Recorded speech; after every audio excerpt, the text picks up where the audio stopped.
So guys, balik lagi sama kuliah sore bareng El di sini. Oke, ini adalah Redmi Note 12 Pro 5G, HP 4 jutaan terbaru dari Xiaomi yang baru aja rilis beberapa hari lalu. Kalau misal kalian mau upgrade dari Redmi generasi sebelumnya, kalian ya tahulah kalau ini jelas ada peningkatan yang lumayan berasa. Dan tentu aja bakal kita bahas di video kali ini.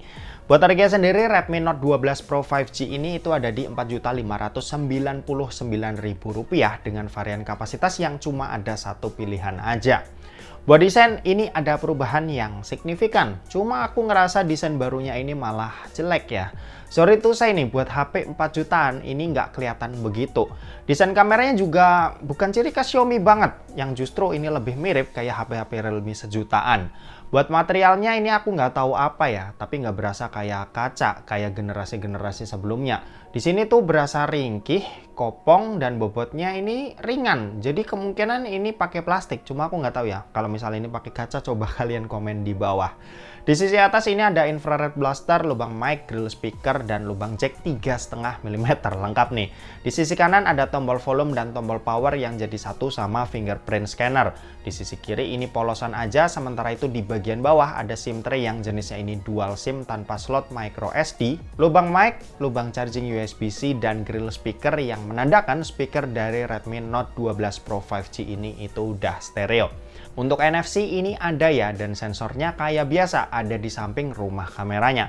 Oh ya, HP ini juga udah punya proteksi IP rating IP53 yang artinya dia tahan debu dan cipratan air. Ingat, cipratan air aja bukan buat ditenggelamin. Lumayan berguna sih ketika lagi mau dipakai di kondisi yang gerimis kecil. Buat layar ini pakai panel POLED 6,67 inci, resolusinya Full HD+, dan punya refresh rate yang ada di 120 Hz. Fitur-fitur layarnya ini udah termasuk lengkap nih, misal punya 1 miliar warna, ada Dolby Vision, HDR10+, dan dia juga udah punya kecerahan layar di 900 nits yang lumayan terang buat penggunaan di luar ruangan. Buat dipakai scrolling juga berasa nyaman berkat refresh rate 120 Hz-nya yang asik banget. Bikin berselancar itu makin asik ya. Overall kualitas layarnya ini mantap. Cuma pas aku bandingin POLED ini sama AMOLED di Xiaomi 12 Lite itu kayak agak sedikit kalah ya. Xiaomi 12 Lite itu berasa lebih nyaman ketika dilihat. Ya itu bakal kita bahas lebih detail nanti ya, karena aku bakal bikinin video terpisah ngebandingin keduanya. Yang jelas kalau nggak dibanding-bandingin, layar dari Redmi Note 12 Pro 5G ini sih sebenarnya udah tergolong cakep dan enak buat dilihat. Kalau buat performa, Redmi Note 12 Pro 5G ini tuh pakai chipset MediaTek Dimensity 1080 5G. Chipset baru yang juga dipakai di Samsung A34 kemarin. Kemarin kita juga udah bahas performanya kayak gimana. Di Redmi Note 12 Pro 5G ini, Dimensity 1080-nya ditandem sama RAM berkapasitas 8GB dan internal yang punya kapasitas 256GB. Buat dipakai harian ini udah enak dan nyaman banget. Multitasking enak, buka tutup aplikasi juga nyaman, dan cukup berasa smooth ketika dipakai. Pas main game ini misal Mobile Legends dapat settingan ultra dan refresh rate high. Pas ngetes ini lancar banget. Di grafik high-nya, FPS ini bisa cukup stabil di 60 FPS. Stutter nggak aku temuin, dan buat main 2 game pas ngetes itu juga performanya aman tanpa kendala. Easy lah buat HP ini. Lanjut buat PUBG Mobile ini settingan yang kebuka ada di Smooth Extreme sampai HDR Ultra. Pas ngetes pakai Smooth Extreme-nya 60 FPS juga aman banget didapetin di sini. Gyroscope yang udah hardware bikin pengalaman main jadi lebih asik. Kalau buat Genshin ini aku coba di settingan lawas dapat di kisaran 40-55 FPS. Pas lagi traveling ini ada di 50-an FPS, tapi pas lagi battle turun ke 40-45 FPS. Ya buat HP 4 jutaan ini udah oke banget lah. Main cukup lama juga masih tetap konsisten di kisaran FPS yang sama. Kalau buat baterai ini kapasitasnya 5000 mAh yang buat dipakai nonton YouTube selama 1 jam, baterainya ini berkurang sebanyak 4%. Buat main sosmed, IG, dan TikTok selama sejam, baterainya ini berkurang sebanyak 8%. Dan buat main Genshin di settingan lawas, baterainya ini berkurang sebanyak 18%. Kelihatan baterainya ini cukup awet ya. Kalau buat kecepatan ngecas, ini ada di 67 Watt yang buat isi dari 0 sampai penuh butuh waktu sekitar 55 menit. Ya ini udah lumayan kencang lah buat HP yang baterainya ini 5000 mAh.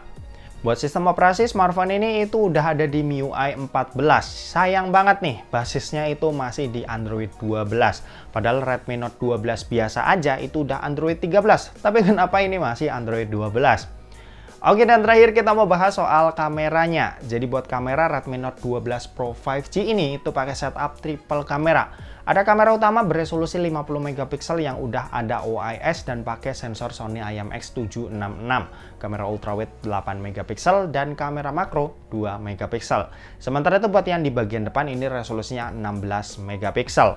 Buat hasilnya ya ini cukup oke lah. Sensor kelas flagship yang dipakai ini juga emang ada bukti nyatanya ya. HDR cukup kuat, dynamic range berasa luas, detailnya bagus, dan buat warna ini Xiaomi banget ya, nggak terlalu lebay. Cuma kalau mau dilebayin ya ini bisa aktifin aja AI mode-nya yang ada di kondisi foto yang emang banyak warnanya. Ya sisanya kalian bisa cek aja nih dari hasil foto-foto dan video berikut ini.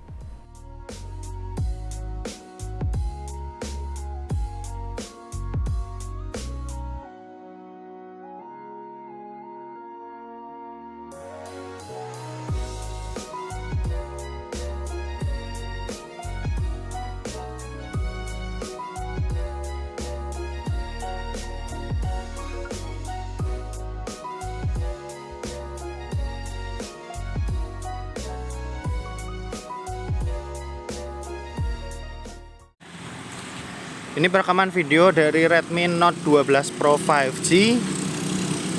Kamera utama kalau ke ultrawide nggak bisa ya, jadi harus matiin dulu perekamannya. Jadi kita nggak bisa fleksibel buat ganti-ganti lensa ketika lagi ngerekam. Kalau dipakai jalan hasilnya seperti ini. Nah ini ultrawide-nya masih di Full HD 30. Hasilnya seperti ini.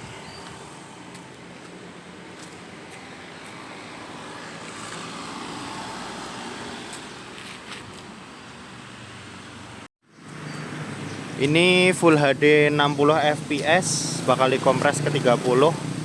Cuma lihat kestabilan gambarnya aja sih. Biasanya kan 60 fps tuh nggak stabil. Aku lihat di preview ini juga nggak stabil sih.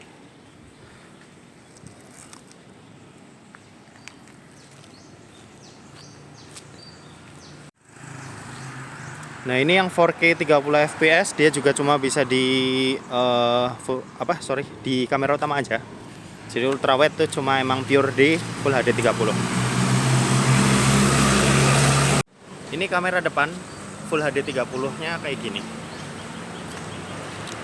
Langit putih ya, HDR-nya berarti tandanya kurang bagus.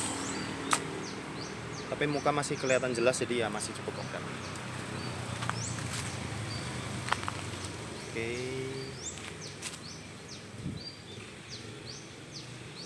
Nah ini yang 60 fps, Full HD 60 fps, hasilnya seperti ini. Lagi-lagi ini cuma mau lihat kestabilan gambarnya aja. Harusnya kalau 60 fps dia nggak stabil. Kelihatan sih di preview, dia lebih gerak-geraknya lebih nggak beraturan. Oke, gitu aja. Kita balik ke studio. Yuk. Oke, kesimpulannya jelas ini seri Redmi terbaik ya untuk sekarang. Upgrade atau nilai positifnya ini ada di performa yang udah pakai Dimensity 1080 dan kameranya yang udah ada OIS dan pakai sensor Sony IMX766 yang emang baru buat smartphone Redmi. Cuma kalau sisanya dari desain menurutku ini agak kurang ya. Layarnya juga nggak bagus-bagus amat dan baterai atau daya tahannya itu sama persis kayak generasi sebelumnya. Ya kalau kalian ngerasa upgrade yang dikasih itu penting buat kalian, ya udah upgrade aja ke smartphone ini. Tapi kalau enggak, tunggu dulu. Tahun depan pasti ada yang upgrade-nya lebih berasa lagi. Dan oke, mungkin segitu aja buat video kali ini. Terima kasih buat yang udah nonton video ini. Jangan lupa buat like, komen, dan share juga ke teman-teman kalian supaya teman-teman kalian mendapatkan informasi yang bermanfaat dari kuliah sore. Oke, terima kasih buat yang udah nonton video ini sampai habis dan sampai jumpa di kuliah selanjutnya. Bye-bye.